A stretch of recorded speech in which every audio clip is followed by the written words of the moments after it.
வாய்ஸ்ல கேரளால நடந்த ஒரு டிஜிட்டல் கொலையை பத்தி பார்க்க போறோம். ஒரு ஷேர் பண்றதுக்கு முன்னாடி கொஞ்சமாச்சும் யோசிங்களேன். எப்பொருள் யார் யார் வாய் கேட்பினும் அப்பொருள் மெய்ப்பொருள் காண்பது அரிது. இத 2000 வருஷத்துக்கு முன்னாடி வள்ளுவர் சொல்லிட்டு போயிட்டாரு. இப்போ அது பொருந்தது பாத்தீங்களா? நம்ம கையில இருக்க ஸ்மார்ட் போனும் இன்டர்நெட்டும் ஒருத்தர் ஓவர் நைட்ல ஹீரோவும் ஆக்கும், அதே நேரத்துல ஒருத்தரோட வாழ்க்கையும் முடிச்சிடும். இப்போ ரீசெண்டா கேரளால நடந்த ஒரு சம்பவத்தினால ஒட்டுமொத்த இணையதளவாசிகளும் அதிர்ச்சியில இருப்பீங்க.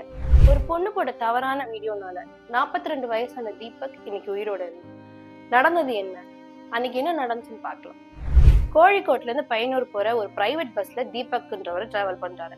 அதே பஸ்ல டிராவல் பண்ண சிஞ்சிதா முஸ்தபான்ற பொண்ணு அவர் பக்கத்துல போய் நின்று அவருக்கே தெரியாம அவர் தன்னை ஹராஸ்மெண்ட் பண்ற மாதிரி வீடியோ எடுத்து அதை 18 செகண்டா எடிட் பண்ணி சோசியல் மீடியால போட்டுடுறாங்க.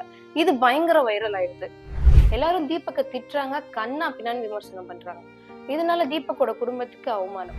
தன் மேல எந்த தப்பும் இல்லைன்னு கதறாரு தீபக். ஆனா அது யாருமே புரிஞ்சுக்கல. ஒரு லெவலுக்கு மேல உச்சகட்ட வேதனையை அனுபவிச்ச தீபக் அவமானம் தாங்க முடியாம சூசைட் பண்ணிக்கிறாரு. இப்ப உண்மை என்னன்னு தெரிஞ்சு போலீஸ் அந்த பொண்ணை அரெஸ்ட் பண்ணி 15 நாள் நீதிமன்ற காவல்ல வச்சிருக்காங்க. இந்த சம்பவத்துக்கு காரணம் சுஞ்சிதா மட்டும்தானா? இல்ல. உண்மை என்னன்னு தெரியாம அந்த வீடியோக்கு கமெண்ட் பண்ணி தீபக்க கண்ணா பின்னான்னு திட்டி அவரோட மன உளைச்சலுக்கு காரணமான நம்மளும் தான். இது கேரக்டர் அசாசினேஷன்.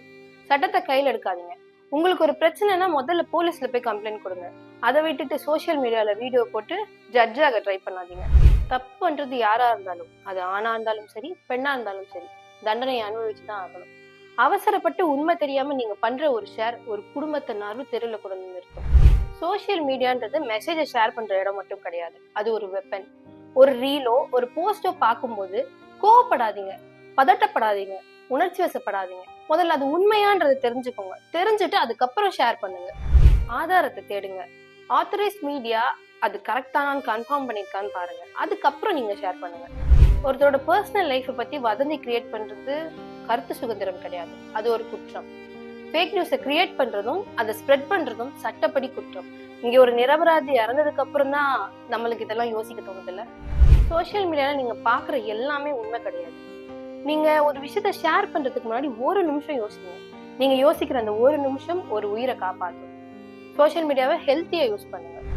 தீபக்கோட மரணம் நம்ம எல்லாருக்கும் ஒரு பெரிய பாடம். உண்மை என்னன்னு தெரியாம யாரையும் ஈஸியா குற்றவாளி ஆக்கிடாதீங்க. நீங்க ஏதாவது பண்றதுக்கு முன்னாடி ஒரு தடவை நல்லா யோசிங்க. இந்த வீடியோ பத்தின உங்க கருத்துக்களை கமெண்ட் பாக்ஸ்ல போடுங்க. இந்த வீடியோ உங்களுக்கு பிடிச்சிருந்துச்சுன்னா லைக் பண்ணுங்க, ஷேர் பண்ணுங்க, கமெண்ட் பண்ணுங்க, கீழே இருக்க பெல் பட்டனை கிளிக் பண்ணுங்க.